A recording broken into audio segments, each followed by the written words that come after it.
दोस्तों जरा एक मिनट के लिए सोचिए, कल सुबह अगर आपके बॉस का फोन आए और वो आपसे कहे कि आज से आपकी नौकरी खत्म हो चुकी है, तो आपका पहला रिएक्शन कैसा होगा? यहाँ पे भाई ज्यादातर लोग घबरा जाएंगे, क्योंकि अगले महीने उन्हें ईएमआई देनी है, बच्चों की फीस भरनी है, घर का किराया देना है और बाकी रोजमर्रा के खर्चे भी चलाने हैं। यही वो पल होता है जहां हमें समझ में आता है कि हम नौकरी के मालिक नहीं है, बल्कि हमारी सैलरी हमारी जिंदगी को कंट्रोल कर रही है। लेकिन अब सोचिए कि अगर उस दिन आपकी नौकरी चली जाए और आपको जरा सा भी टेंशन ना हो, क्योंकि बिना नौकरी किए हुए भी आपके बैंक अकाउंट में इतना पैसा आ रहा हो कि आपका पूरा खर्च आराम से चल सके। इसी को बोलते हैं भाई फाइनेंशियल फ्रीडम। यहाँ पे बहुत से लोग सोचते हैं कि फाइनेंशियल फ्रीडम का मतलब करोड़पति बनना होता है, महंगा गाड़ी खरीदना या बड़ा बंगला खरीदना है। दोस्तों यहाँ मैं आपको बता दूं, फाइनेंशियल फ्रीडम का अर्थ होता है कि आपके पैसे आपके लिए काम करें, आपको पैसों के लिए मजबूरी में हर दिन काम न करना पड़े। आज का वीडियो इसी टॉपिक पर होने वाला है। अब एक सवाल, अगर फाइनेंशियल फ्रीडम इतनी अच्छी है तो 90% लोग इसे क्यों नहीं हासिल कर पाते? क्या उनकी सैलरी कम होती है, या फिर क्या उनके पास मौके नहीं होते,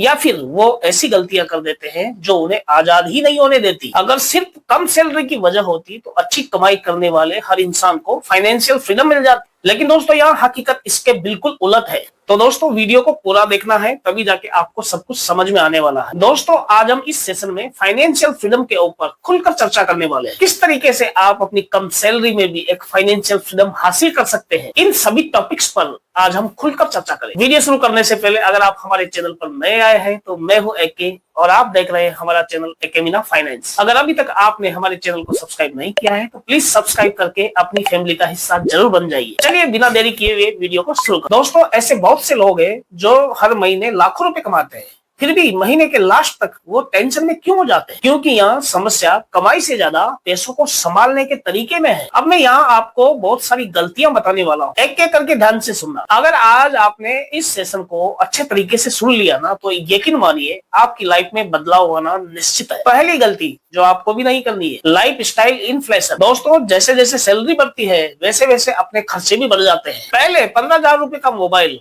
काफी लगता था और अब 80,000 रुपए वाला मोबाइल चाहिए। पहले बाइक ठीक थी, अब कार चाहिए, फिर उससे बड़ी कार चाहिए, फिर बड़ा घर चाहिए। यानी इनकम बढ़ती है लेकिन बचत नहीं बढ़ती। दूसरी गलती, लोग पहले खर्च करते हैं, बाद में बचाने की सोचते हैं। महीने की शुरुआत में सैलरी आती है, ईएमआई, शॉपिंग, बाहर खाना, ऑनलाइन ऑर्डर, और महीने के आखिर में अगर कुछ बच गया तो निवेश करें। लेकिन सच ये है कि आखिर में कुछ बचता ही नहीं है। याद रखिए, अमीर लोग जो बचता है उसमें से निवेश नहीं करते, वे पहले निवेश करते हैं और फिर जो बचता है उसमें से खर्च चलाते हैं। तीसरी गलती, लोग समय की ताकत को कम समझते हैं। यहाँ पे कई लोग सोचते हैं अभी तो उम्र ही क्या है, बाद में निवेश करने की सोचेंगे। लेकिन ध्यान रखना, निवेश में सबसे बड़ा जादू पैसे का नहीं होता, समय का होता है। जो व्यक्ति 25 साल की उम्र में शुरुआत करता है वो कई बार 35 साल में शुरुआत करने वाले आदमी से कहीं ज्यादा आगे निकल जाता है, भले ही उसकी शुरुआत इनकम कम हो। और चौथी सबसे बड़ी गलती, यहाँ पे लोग सिर्फ एक्टिव इनकम पर निर्भर रहते हैं, यानी जब तक काम करेंगे तब तक पैसा मिलेगा। अगर किसी दिन काम रुक गया तो भाई इनकम भी रुक गई। यहीं से फाइनेंशियल फ्रीडम का सपना टूटने लगता है। इसलिए हमें ऐसी व्यवस्था बनानी होती है जो हमारे पैसे हमारे लिए काम करे। अब सवाल आता है कि अगर ये सारी गलतियां नहीं करें तो भाई शुरुआत कहां से करें? क्या सबसे पहले ज्यादा कमाना जरूरी है, या फिर पहले अपनी सोच बदलनी होगी? अगर आज से हमें फाइनेंशियल फ्रीडम की तरफ बढ़ना है तो हमें सबसे पहले क्या करना होगा? क्या बड़ी सैलरी, या बड़ा बिजनेस, या फिर शेयर मार्केट? नहीं, इन सबसे पहले बदलना होगा अपना माइंडसेट। क्योंकि अगर आपकी सोच ही नहीं बदलेगी तो आपकी सैलरी चाहे 30,000 हो या फिर 3 लाख, महीने के आखिर में जेब फिर भी खाली ही रहेगी। अब मैं इसको एक छोटी सी कहानी के माध्यम से समझाता हूँ। दो दोस्त थे, दोनों की सैलरी 50,000 के करीब थी। पहले दोस्त ने हर बार सैलरी बढ़ने पर अपनी लाइफस्टाइल को चेंज करना शुरू कर दिया। नया फोन, महंगे कपड़े, बाहर खाना, ईएमआई पर मोटरसाइकिल ले ली, कार ले ली। उसे लगता था कि अच्छी कमाई का मतलब अच्छी दिखने वाली लाइफ है। वहीं दूसरे दोस्त ने फैसला किया कि सबसे पहले वो अपने जरूरतों को नहीं पूरा करेगा बल्कि अपने भविष्य के लिए पैसा रखेगा। सैलरी आते ही उसने निवेश के लिए रकम को अलग करना शुरू कर दिया, बाकी बचे पैसों से अपना घर का खर्च चलाया। 5 साल बाद दोनों की सैलरी लगभग बराबर थी, लेकिन पहले दोस्त के पास ईएमआई और तनाव था, और वहीं दूसरे दोस्त के पास निवेश, आत्मविश्वास और फाइनेंशियल फ्रीडम की मजबूत शुरुआत। यही फर्क होता है कमाने वाले और दौलत बनाने वाले इंसान। अब मैं आपको फाइनेंशियल फ्रीडम के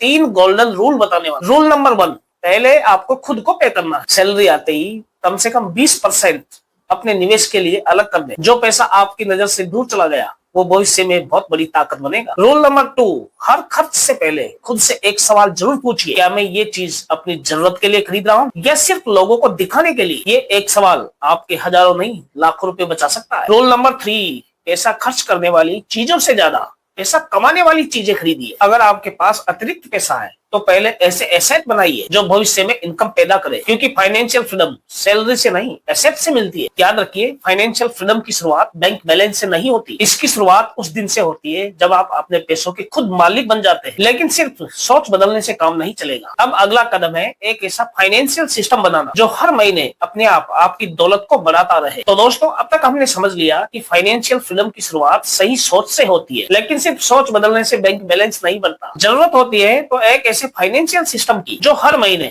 बिना ज्यादा मेहनत के आपको फाइनेंशियल फ्रीडम की तरफ ले जा सके। याद रखिए, गोल्स आपको शुरुआत करवाते हैं, सिस्टम आपको मंजिल तक पहुंचाते हैं। मान लीजिए आपकी सैलरी 50,000 रुपीज है। ज्यादातर लोग यहाँ पे क्या करते हैं, सैलरी आते ही अपना खर्चा शुरू कर देते हैं। EMI भरनी है, कहीं शॉपिंग करने चले गए, यानी कि कुछ भी खर्च हो सकता है। लेकिन जो लोग फाइनेंशियल फ्रीडम पाना चाहते हैं वो जस्ट इसका उल्टा करते हैं। सैलरी आते ही सबसे पहला काम वो निवेश में लगा। मान लीजिए आपने तय किया कि सैलरी आते ही 10,000 रुपए हर महीने निवेश करने हैं, तो सैलरी आते ही आपके पैसे से वो 10,000 रुपए हर महीने ऑटो डेबिट होने चाहिए। यानी पहले भविष्य को पैसा दीजिए, फिर वर्तमान पर खर्च कीजिए। अब बात करते हैं इनकम एलोकेशन। एक आसान नियम अपनाइए, 50% जरूरी खर्चों के लिए, जैसे घर का किराया, राशन, बिजली, पानी, रोजमर्रा की जिंदगी के खर्चे। 30% अपनी लाइफस्टाइल और अपनी इच्छाओं के लिए रखिए, घूमना, बाहर खाना, शॉपिंग, मनोरंजन, ETC। और कम से कम 20% सीधे निवेश के लिए रखें। अगर आज आप 20% निवेश नहीं कर सकते तो 10% से शुरुआत कर दीजिए। याद रखिए, फाइनेंशियल फ्रीडम किसी एक बड़े फैसले से नहीं मिलती, हर महीने लिए गए छोटे छोटे फैसलों का परिणाम होती है। एक और बहुत जरूरी बात, जैसे ही आपकी सैलरी बढ़े,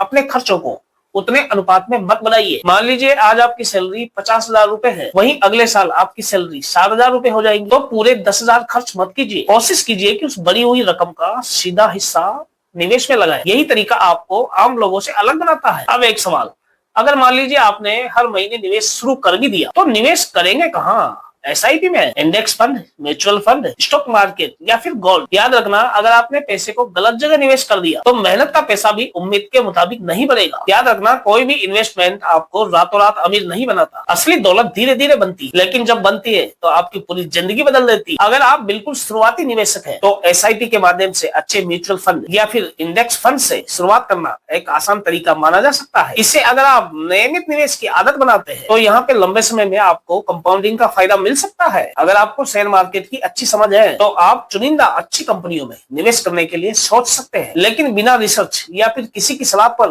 निवेश करना समझदारी नहीं है। ये आपके पैसों और आप दोनों के लिए जोखिम भरा हो सकता है। इसलिए निवेश करने से पहले रूल एंड रेगुलेशन जरूर फॉलो करें। और एक बात, हमेशा अपना पूरा पैसा कभी भी एक ही जगह में निवेश मत करें। अलग अलग एसेट क्लासेज में संतुलित निवेश करने से जोखिम कम हो सकती है। याद रखिए, फाइनेंशियल फ्रीडम का मतलब जल्दी अमीर बनना नहीं है। फाइनेंशियल फ्रीडम का मतलब होता है कि जब एक दिन ऐसा आए जब आपका निवेश आपके खर्चों का बड़ा हिस्सा पूरा खर्च उठाने लगे, या कुल मिला के आप ऐसे समझिए कि आपके पैसे पैसे कमाने लगे। यही होता है असली फाइनेंशियल फ्रीडम। अब जरा सोचिए, मान लीजिए आज से आप हर महीने नियमित निवेश करना शुरू कर देते हैं और हर साल आप अपनी इनकम को बढ़ाने की कोशिश करें, बेवजह के खर्चों को कम करें और 10-20 साल तक धैर्य बनाए रखें, तो क्या आपकी जिंदगी आज की जैसी रहेगी? शायद नहीं। यही छोटे छोटे फैसले आगे चलकर आपकी सबसे बड़ी ताकत बन सकती है। दोस्तों, यहाँ पे कई लोगों को कहते हुए आपने सुना होगा, खास मैंने 10 साल पहले निवेश शुरू कर दिया होता, लेकिन कुछ साल बाद कहीं आपको भी यही बात न करनी पड़ जाए। इसलिए सही समय कभी आता नहीं है, बनाना पड़ता है। सही समय आज ही है। आज लिया गया एक छोटा सा फैसला आने वाले वर्षों में आपको आर्थिक तनाव से दूर कर सकता है और फाइनेंशियल फ्रीडम के बहुत करीब ले जा सकता है। अगर आपको यह वीडियो पसंद आया